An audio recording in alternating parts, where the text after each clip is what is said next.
तो दोस्तों आज हम इस मूवी में देखेंगे दो भाई बहन जो न्यूड होकर नहाते हैं, खाते हैं और सारे काम करते हैं। लेकिन एक दिन इनकी लाइफ में एक तीसरा लड़का आ जाता है और अब वो इनके साथ कैसे रहेगा और क्या क्या करेगा, आइए आज की इस एक्सप्लेनेशन में हम देखने वाले हैं। और मूवी की शुरुआत में हमें एक मैथ्यू नाम का लड़का दिखाया जाता है जो कि अपनी पढ़ाई पूरी करने के लिए अमेरिका से पेरिस आता है और इसे मूवी देखना काफ़ी पसंद होता है और ये काफ़ी सारी मूवीज़ देखता है। और अब वो दूर से जा ही रहा था, तभी उसे कुछ लोग दिखाई देते हैं जो कि वहाँ कुछ नियम बदलने की बात कर रहे थे और मैथ्यू भी उन लोगों में शामिल हो जाता है। और वहाँ उसकी मुलाकात इज़ाबेल से होती है और वो उससे पूछती है कि क्या तुम अकेले हो, क्या तुम्हारे साथ कोई फ्रेंड भी नहीं है। और इस पर मैथ्यू उसे बताता है कि वो अमेरिका से आया है और इसीलिए उसका अभी तक कोई भी फ्रेंड नहीं है। और ये सुनकर इज़ाबेला मैथ्यू को अपने भाई से मिलवाती है। इसके भाई का नाम टियो है, जिसके बाद ये लोग वहीं पर बात करते हैं और बाद में ये दोनों दोस्त बन जाते हैं। ये लोग प्रदर्शन कर रहे थे, तभी पुलिस आकर वहां पर इन पर लाठी चार्ज कर देती है और सभी लोग वहां से भागने लगते हैं। और जब रात को ये लोग रास्ते से जा रहे होते हैं और उस वक्त भी ये लोग मूवीज के बारे में बात करते हैं और मैथ्यू इस बात से काफी खुश था कि उसके दो फ्रेंड्स बन गए हैं। और घर जाने के बाद मैथ्यू अपनी मॉम को एक लेटर लिखता है और इस लेटर में मैथ्यू अपने नए दोस्तों के बारे में बताता है। और मैथ्यू जब सुबह उठता है तो उसके पास टियो का एक फोन आता है और वो उसे रात को एक डिनर के लिए इनवाइट भी करता है। और मैथ्यू इनके घर जाता है और इज़ाबेला उसे अपने मॉम डैड से मिलवाती है। इज़ाबेला के पिता एक पोइट होते हैं और डिनर करते हुए वे सबको बताने लगते हैं कि पोइट्री में फील कैसे आता है। लेकिन मैथ्यू का ध्यान उनकी बातों में बिल्कुल नहीं होता है, जबकि उसका ध्यान कहीं और होता है। और इस बात से इज़ाबेला के पिता को गुस्सा आ जाता है। इस पर मैथ्यू बताने लगता है कि वो तो इस लाइटर को देख रहा था और मैथ्यू कहता है कि हम में और हमारे आसपास में जो भी चीज़ें हैं उसमें एक सिमिलैरिटी है। मैथ्यू कहता है जैसे एक म्यूज़िक इंस्ट्रूमेंट बजता है, ऐसे ही लाइटर के चलने में भी एक म्यूज़िक है। और मैथ्यू की ऐसी बातों को सुनकर इज़ाबेला के पिता काफ़ी इम्प्रेस हो जाते हैं और वो इस पर कहते हैं कि आज की जनरेशन में भी ऐसी चीज़ों पर ध्यान देने वाले लोग बहुत कम हैं। और इसके बाद इज़ाबेला के मॉम डैड वहाँ से चले जाते हैं क्योंकि वो दोनों यहाँ पर नहीं रहते हैं, वो लोग अपने काम के कारण यहाँ से बाहर रहते हैं। लेकिन जाने से पहले वो अपने बच्चों के लिए एक चेक छोड़कर जाते हैं ताकि वो लोग आराम से यहाँ पर रह सकें। और रात में ये तीनों जब एक जगह बैठे होते हैं तब इज़ाबेला मैथ्यू को किस कर यहीं रुकने के लिए कहती है। लेकिन मैथ्यू का यहाँ रुकने का पहले से कोई भी प्लान नहीं होता है, लेकिन फिर भी वो वहीं पर रुक जाता है। और रात को जब मैथ्यू की आंख खुलती है तो वो देखता है कि इज़ाबेला और थियो एक साथ न्यूड होकर सो रहे होते हैं और ये देखकर उसे काफ़ी अजीब लगता है। और जब सुबह होती है तो इज़ाबेला मैथ्यू की आइस पर किस करके उसे उठाने लगती है। मैथ्यू उससे पूछता है कि ये तुम क्या कर रही हो।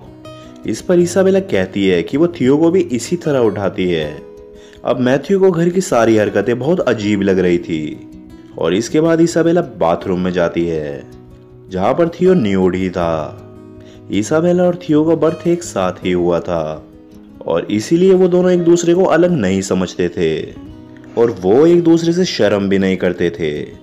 यहाँ पर थियो मैथ्यू से कहता है कि तुम तो अकेले ही रहते हो, अगर तुम चाहो तो हमारे साथ रह सकते हो, इससे हमें कोई प्रॉब्लम नहीं है।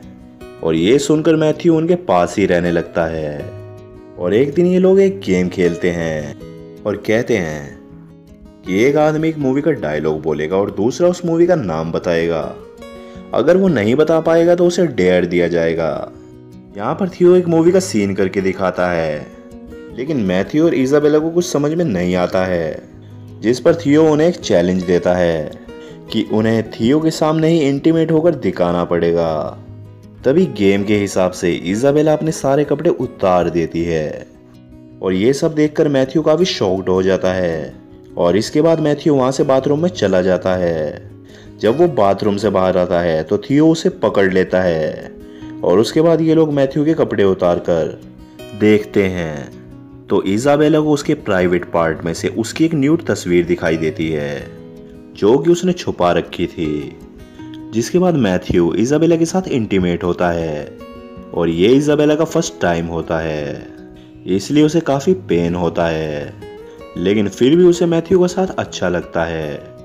मैथ्यू जब अगली बार फिर से उसके साथ इंटीमेट होता है तो फिर वो उसके और थियो के बारे में पूछने लगता है। वो उससे पूछता है कि तुम लोग ऐसे कैसे रहते हो। इसाबेला मैथ्यू को बताती है कि वो दोनों एक साथ जन्मे थे और इसीलिए वो दोनों एक दूसरे को अलग नहीं समझते, लेकिन उनमें कोई फिजिकल रिलेशन नहीं है। और ये सब सुनकर मैथ्यू इसाबेला को कहने लगता है कि अगर इस सब के बारे में तुम्हारे पेरेंट्स को पता चल गया तो फिर वो क्या कहेंगे।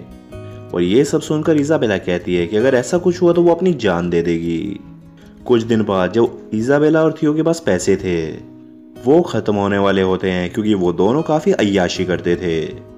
वो महंगा खाना खाते थे और महंगी वाइन भी पीते थे और पैसे कम होने की वजह से ये दोनों काम करने लगते हैं।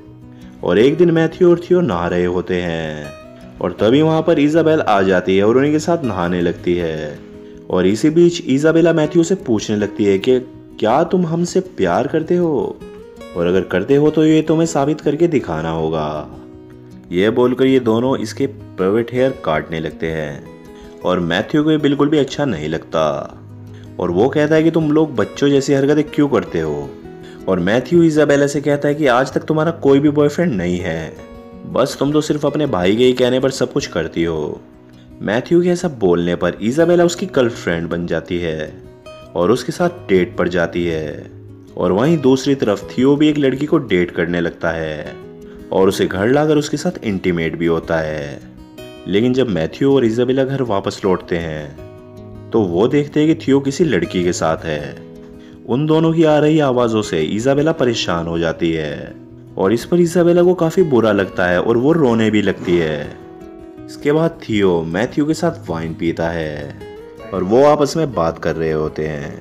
मैथ्यू उससे कहता है कि तुम्हें कुछ भी पता नहीं है, अभी देश की हालत कैसी है, जब तुम बाहर जाओगे तब तुम्हें पता चलेगा।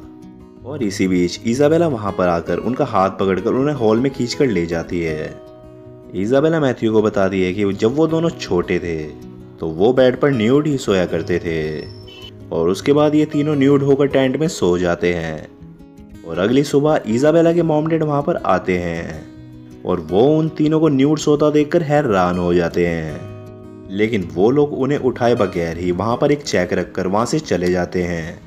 इसके बाद इजाबेला जब सुबह उठती है तो उन्हें वो चेक दिखता है और इससे उसे पता चल जाता है कि उसके मॉम डैड यहाँ पर आए थे और उन्होंने हमें ऐसी हालत में देख लिया है।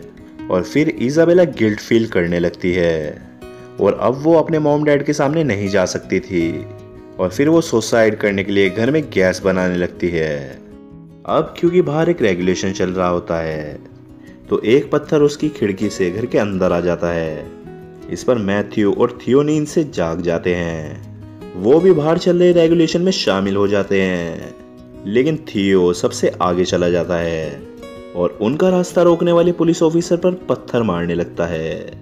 अब मैथ्यू उसे रोकने की कोशिश करता है, लेकिन थियो कुछ भी नहीं सुनता और इजाबेला भी थियो का साथ देने लगती है, लेकिन मैथ्यू उनका साथ नहीं दे सकता था, इसलिए वो वहां से चला जाता है।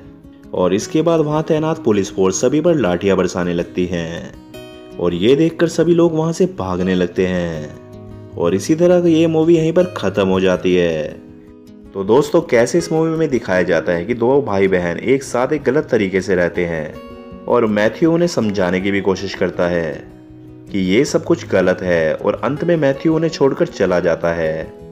उम्मीद है दोस्तों ये मूवी आपको जरूर पसंद आई होगी, तो वीडियो को लाइक और शेयर कर दें, साथ ही हमारे चैनल को सब्सक्राइब भी कर लें। तब तक मिलते हैं आपसे अपनी अगली वीडियो में।